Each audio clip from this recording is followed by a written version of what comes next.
Ya, kita akan melakukan analisis taktik pertandingan Indonesia melawan Nepal. Sebelum kita masuk ke grafis taktikal, ini merupakan data XG expected goal atau angka harapan gol, seberapa banyak peluang yang diciptakan Indonesia.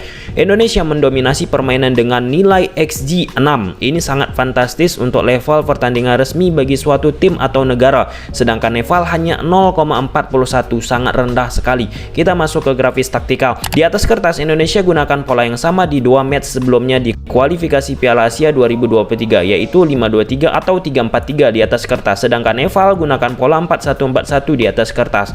Saat build up serangan, Indonesia merubah shape attacking mereka menjadi 3-2-5. Arhan dan Asnawi akan berdampingan dengan 3 pemain di depan, sehingga membentuk 5 penyerang yang akan berhadapan dengan 4 pemain bertahan Nepal. Secara jumlah, pemain Nepal akan kalah jumlah. Pun halnya Klok dan Kambuaya cenderung bermain ke depan untuk menarik Arik dan Santos agar ruang antar lini dari Nepal semakin lebar. Di momen ini Rizky Ridho beri bola direct ke Arhan.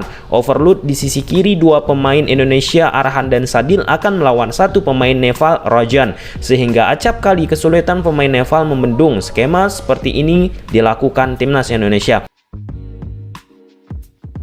Build up dilakukan Indonesia lewat Rizky Ridho. Bentuk formasi menyerang timnas Indonesia menjadi 3-2-5. Arhan dan Asnawi akan sejajar dengan 3 penyerang Indonesia di depan. Tanpa bola, Nepal gunakan shape bertahan 4-1-4-1. Rizky Ridho direct ke Arhan.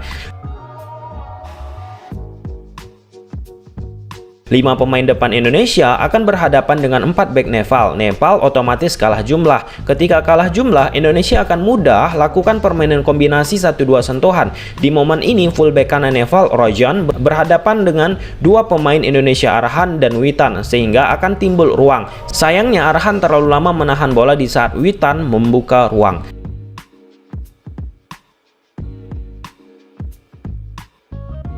Lagi Indonesia coba manfaatkan keunggulan jumlah pemain saat menghadapi 4 back Nepal. Indonesia membuat 5 pemain di depan untuk hadapi 4 back Nepal. Suman fullback kiri Nepal kalah jumlah lawan 2 pemain Indonesia, Sadil atau Asnawi. Klok coba sasar posisi tersebut, namun akurasi dari Klok tak tepat sasaran.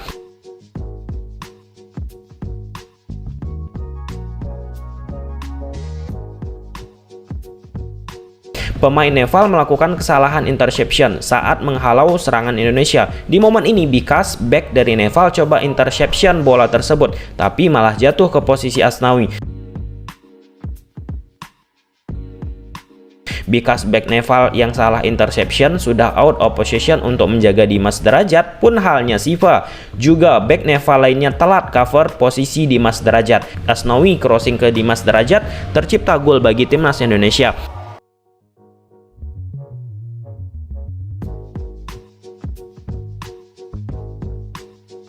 Dari data terlihat Nepal sering melakukan kesalahan di area sendiri dengan 34 kali kesalahan, sedangkan Indonesia hanya 1, dan kesalahan ini semakin terlihat di babak kedua nantinya.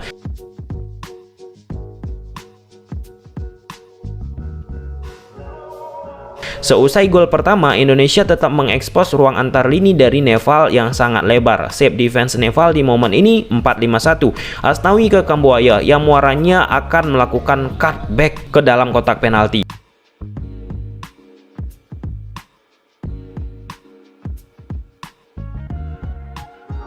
Tanpa bola, Nepal sekarang 4-1-4-1. Overload lagi di sektor kiri Indonesia. Jumlah pemain Indonesia unggul 2 lawan 1 menghadapi pemain Nepal. Kombinasi akan mudah dilakukan. Elkan ke Arhan, Witan dapat ruang, cutback dilakukan.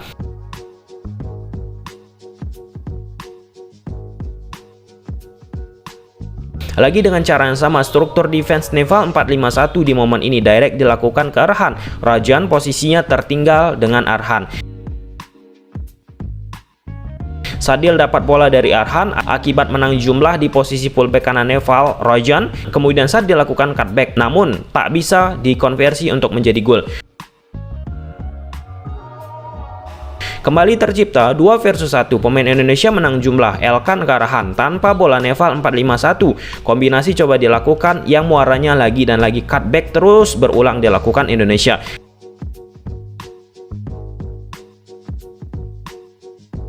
Di satu momen Neval harus menerima untuk bermain 10 pemain saja di dalam lapangan. Kemudian lagi Neval salah interception lewat Suman, Asnawi dapat bola. Selanjutnya melakukan cutback ke Witan. Santos pemain Neval yang terdekat gagal recovery ball. Akhirnya berhasil setelah berkali-kali dilakukan oleh pemain timnas Indonesia.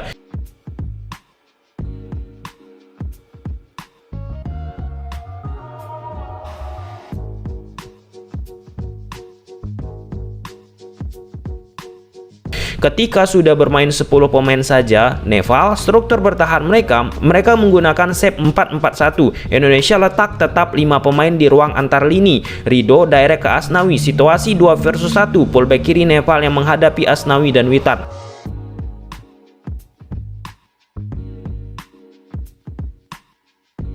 Di babak kedua, semakin radikal kesalahan-kesalahan dilakukan pemain Neval. Tercipta peluang bagi Indonesia. Kembali kesalahan lagi dilakukan Neval dari passing-passing yang mereka jalankan.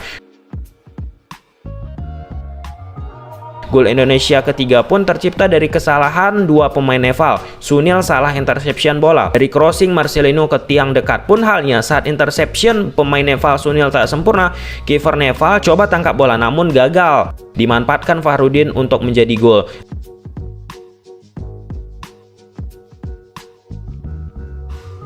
Lagi dari kesalahan passing-passing di daerah sendiri pemain Neval dan berujung gol keempat bagi Indonesia.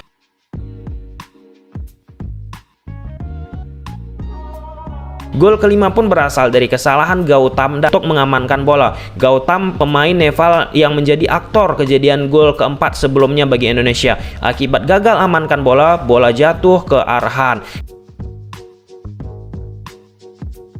Cutback Indonesia berhasil digagalkan pemain Neval. Pemain Neval Arik coba intercept bola ke depan, namun salah interception lagi jatuh ke kaki pemain Indonesia bola tersebut.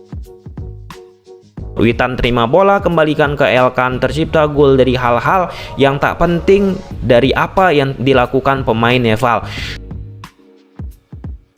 Terus berlanjut, gol ke-6 Indonesia dari kesalahan-kesalahan passing yang elementer dan langsung dimanfaatkan Indonesia menjadi gol. Gol terakhir Indonesia berasal dari Rafli yang mampu menarik banyak pemain, kemudian membalikkan bola ke tengah yang bisa disambut Marcelino untuk melakukan shooting.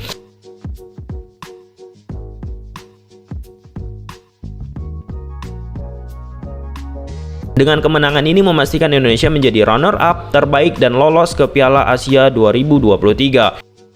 Menarik melihat nasib Sintayong seusai kualifikasi Piala Asia 2023 yang telah usai ini. Apakah tetap berlanjut untuk menjadi pelatih timnas senior atau turun untuk menjadi pelatih timnas usia muda kita?